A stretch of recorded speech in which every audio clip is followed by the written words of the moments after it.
Hello student, welcome your today's video. देखिए student, आज हम आपको अकाउंटिंग के सब्जेक्ट में क्लास 12th के स्टूडेंटों को admission of a new partners पर डिस्कस करेंगे कि admission of a new partner यानी कि नए साझेदार का प्रवेश होता क्या है और हम नए साझेदार को प्रवेश क्यों करते हैं। तो देखिए स्टूडेंट्स, सबसे पहले मैं आपको बता देता हूँ कि नए साझेदार का प्रवेश होता क्या है। अभी तक हमने जो आपको वीडियो सेंड किए हैं, आपको जो टॉपिक सेंड किए हैं, वो चैप्टर नंबर फर्स्ट जो 12th क्लास की बुक है आपकी अकाउंट की, यूपी बोर्ड के स्टूडेंटों की, उसमें जो आपका चैप्टर नंबर फर्स्ट से जो वीडियो हमने बना करके भेजी है। आज चैप्टर नंबर सेकंड से admission of a new partnership यानी कि meaning and definition of admission of a new partner, ठीक है, and needs of new partners यानी कि नए साझेदार के प्रवेश की आवश्यकता हमें क्यों होती है।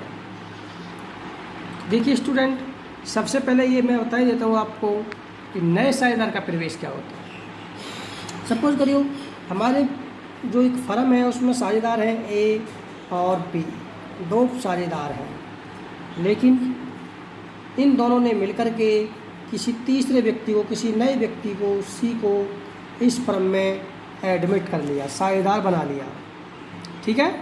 यानी कि पहले साझेदार कौन थे, ए और बी, और अब सी पार्टनर को भी एक नए व्यक्ति को इन्होंने अपनी फर्म में साझेदारी के रूप में एडमिट कर लिया। तो अब नई फर्म में कितने साझेदार हो गए, ए, बी और सी, 3 पार्टनर हो गए। तो admission of a new partners क्या होता है कि जब पुराने साझेदारों के द्वारा किसी भी नए व्यक्ति को अपनी फर्म में या अपने व्यापार में सम्मिलित कर लेना ही नए साझेदार का प्रवेश कहलाता है। यानी कि जब किसी भी पुराने साझेदारों के द्वारा किसी नए व्यक्ति को या कुशल व्यक्ति को या योग्य व्यक्ति को अपने व्यापार में, अपनी पार्टनरशिप फर्म में एडमिट कर लेना, सम्मिलित कर लेना ही admission of a new partnership कहलाता है। जैसे हमारी फर्म में 2 पार्टनर थे ए और बी, लेकिन इन्होंने एक नए व्यक्ति सी को अपनी फर्म में साझेदार के रूप में प्रवेश किया। तो अब हमारी फर्म में टोटल कितने पार्टनर हो गए, ए, बी, सी। ओके, देखिए स्टूडेंट, जब तक पुराने जो साझेदार हैं, ओल्ड पार्टनर्स, सभी इस बात पर एग्रीमेंट ना हो कि हम नए साझेदार को प्रवेश करेंगे, ठीक है, जैसे ए और बी दोनों को इस बात पर अपनी सहमति देनी होगी, दोनों को हाँ करनी होगी कि हाँ हम नए साझेदार को प्रवेश कर सकते हैं। यदि एक ही इच्छा तो है, जो हमारा बिजनेस में ए पार्टनर है, इसकी इच्छा है कि हम सी पार्टनर को अपनी फर्म में एडमिट करें, लेकिन बी की इच्छा नहीं है, बी मना कर रहा है, तो जब तक सभी साझेदार जो पुराने हैं उन पुराने साझेदारों में एग्रीमेंट नहीं होता है या पुराने साझेदार हाँ नहीं करते हैं, तब तक हम किसी न्यू पार्टनर को अपने फर्म में एडमिट नहीं कर सकते। ओके स्टूडेंट, देखिए अब बात आती है कि नए साझेदार का प्रवेश हम क्यों करते हैं, हमें क्या आवश्यकता होती है नए साझेदार के प्रवेश की। जबकि फर्म तो पुराने साझेदार भी चला सकते हैं, पार्टनरशिप तो पुराने साझेदारों ने की थी, लेकिन हमें कुछ समय बाद हमें न्यू पार्टनर की आवश्यकता क्यों हुई। देखिए स्टूडेंट, इसमें मैं आपको बताऊंगा कि नए साझेदार की आवश्यकता हमें क्यों हुई। जैसे नए साझेदार की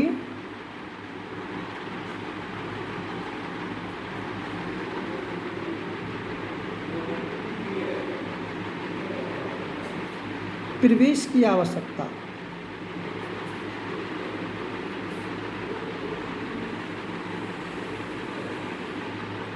ठीक है। टॉपिक क्या है, नए साझेदार के प्रवेश की आवश्यकता। तो देखिए मैं रफली आपको यह बता रहा हूँ कि जब हमें फर्म में पूंजी की आवश्यकता हो, पूंजी की आवश्यकता हो,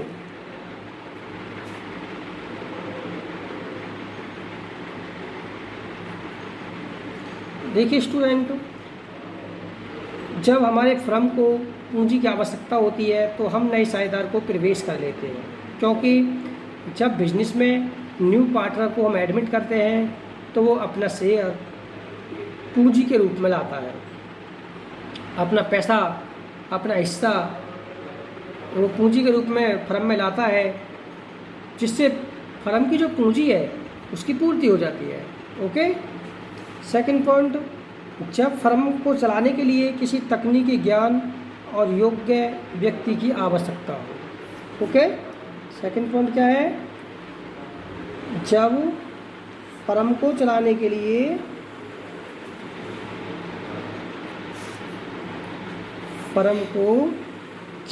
लिए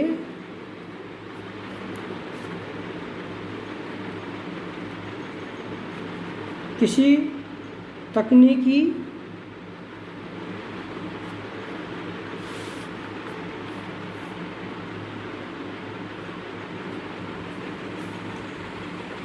ज्ञान एवं कुशल व्यक्ति की आवश्यकता हो।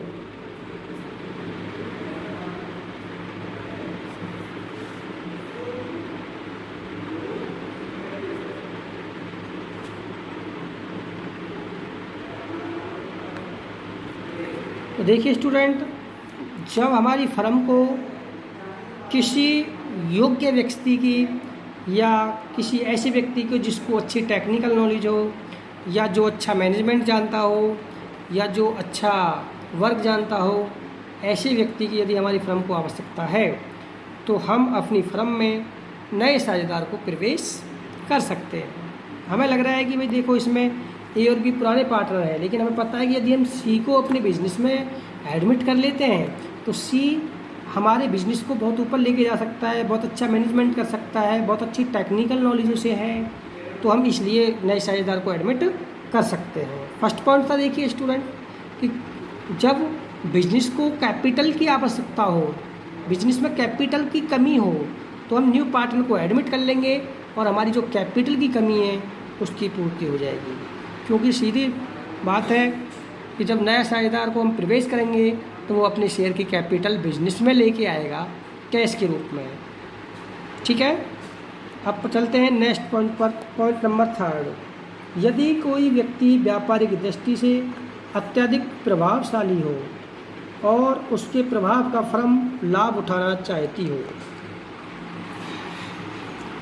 देखिए कभी कभी क्या होता है, हर व्यक्ति का जो इफ़ेक्ट है मार्केट में एक जैसा नहीं होता है, या हर व्यक्ति का जो फेस वैल्यू है वो एक जैसी नहीं होती है।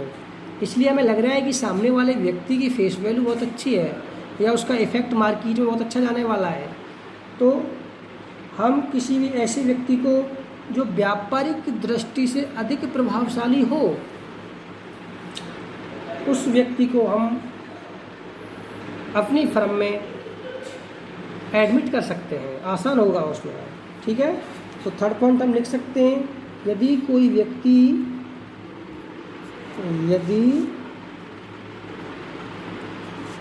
व्यक्ति व्यापारिक दृष्टि से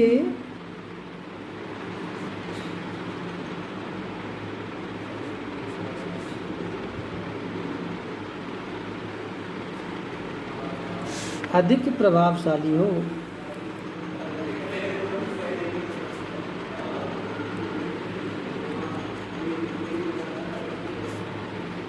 राइट।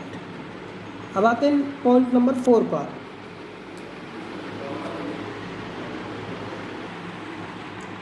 तो किसी सुयोग्य कर्मचारी या प्रबंधक को प्रोत्साहन देने के लिए, देखिए यदि हमें किसी कर्मचारी को या किसी मैनेजर को प्रोत्साहन देना है, उसको मोटिवेशन करना है, तो उस कंडीशन में हम किसी भी नए व्यक्ति को साझेदार के रूप में प्रवेश कर सकते हैं। फिफ्थ पॉइंट है, किसी नवयुवक को प्रोत्साहन देने के लिए, किसी भी नवयुवक को बढ़ावा देने के लिए। 6 पॉइंट है, किसी रिश्तेदार को लाभ पहुंचाने के लिए। देखिए स्टूडेंट, हमें पता है कि हमारा कोई रिश्तेदार है और उसको हमें लाभ पहुंचाना है, तो हम ऐसी कंडीशन में उस रिश्तेदार को पार्टनर के रूप में एडमिट कर लेंगे। और लास्ट पॉइंट है, किसी प्रतियोगी फर्म को साझेदार बनाने की आवश्यकता हो। कभी कभी क्या होता है, कोई हमारी प्रतियोगी फर्म है, तो उस कंडीशन में हम अपनी जो प्रतियोगी फर्म है उसको अपनी फर्म में साझेदार के रूप में प्रवेश कर सकते हैं। तो देखिए स्टूडेंट, ये आवश्यकताएं हैं जिसके कारण हम किसी भी नए साझेदार को अपनी फर्म में एडमिट कर सकते हैं। इससे पहले आपको मैंने बताया था कि admission of a new partnership होता क्या है। देखो, जब ओल्ड पार्टनर्स के द्वारा किसी भी न्यू पर्सन्स को हम अपने बिजनेस में एडमिट कर लेते हैं तो वह new partners, admission of a new partner कहलाता है। ओके स्टूडेंट्स, दोनों टॉपिक कंप्लीट करेंगे। कल हम आपको बताएंगे right of a new partner, ठीक है, नए साझेदार के अधिकार।